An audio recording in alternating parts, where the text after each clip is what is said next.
Howdy everyone.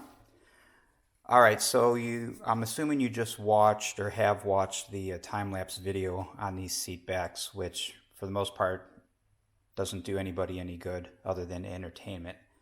So I'm going to go over what I have done with my seat backs. So obviously this is the print, and all the information you need is here on the print. You just have to pay really close attention to it. It can get a little confusing, especially when you look up at the hinge, these hinge locations, and they talk about where the hinge for the seat needs to be in relation to the hinge that's already riveted to the floor. Pay real close attention to that. Also pay attention to what I call the knuckles, the hinge knuckles. You'll notice that this is the flap, what I call the seat flap. This is the part that attaches to the back here for your recline adjustment. You'll note that this hinge has a full lug on each end, and you'll note that on the seat bottom you've got a full lug on one side, and then you have one kind of missing on the other, and then that orientation has to be opposite for the other seat.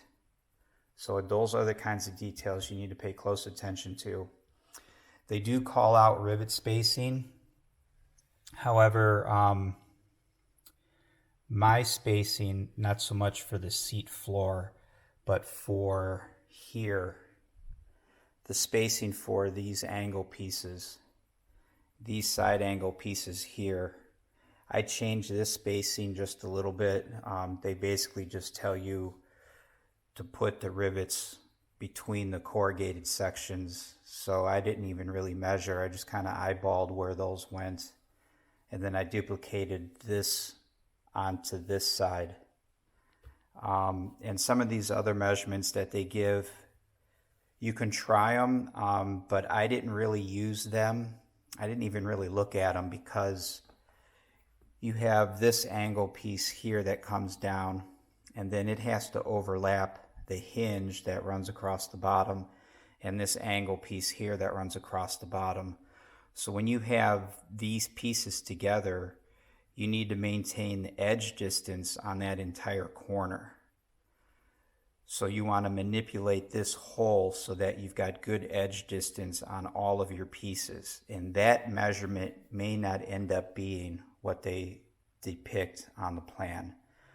So I just built mine real time, and I drilled and installed the rivets wherever they made the most sense, using the edge distance as a guide.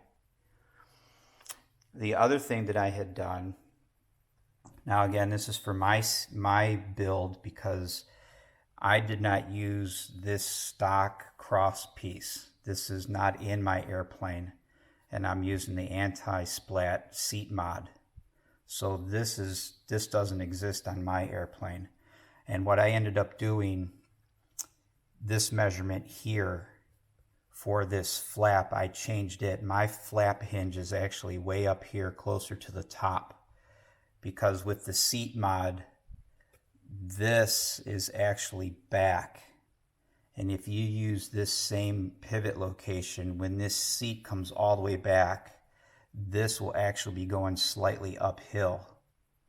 So I ended up moving the pivot up here so that it would continue to be roughly 90 degrees to this seat back when it came back and engaged the anti-splat mod.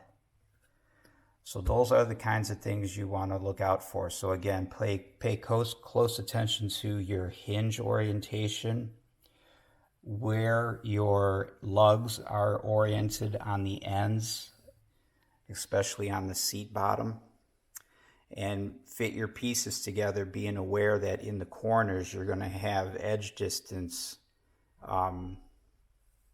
concerns when you fasten the corners together. So you don't necessarily want to pre-drill everything. You make sure you fit it and make sure you maintain that edge distance.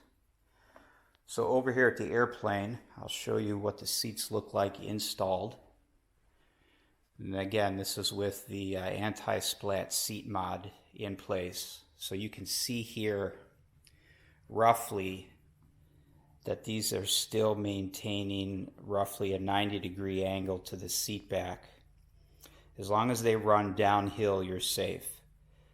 Now, you'll note that the seats are in their aftmost position. I've tried each seat in each position, and I've also, at each position on the floor, I've positioned the back with the flap and without. And with the seats all the way forward, this flap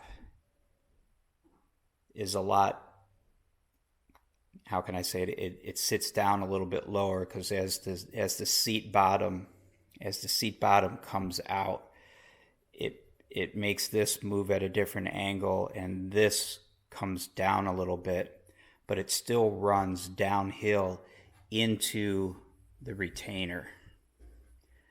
So you can see here how close the hinge is to the top. I think the distance here is like 2 inches.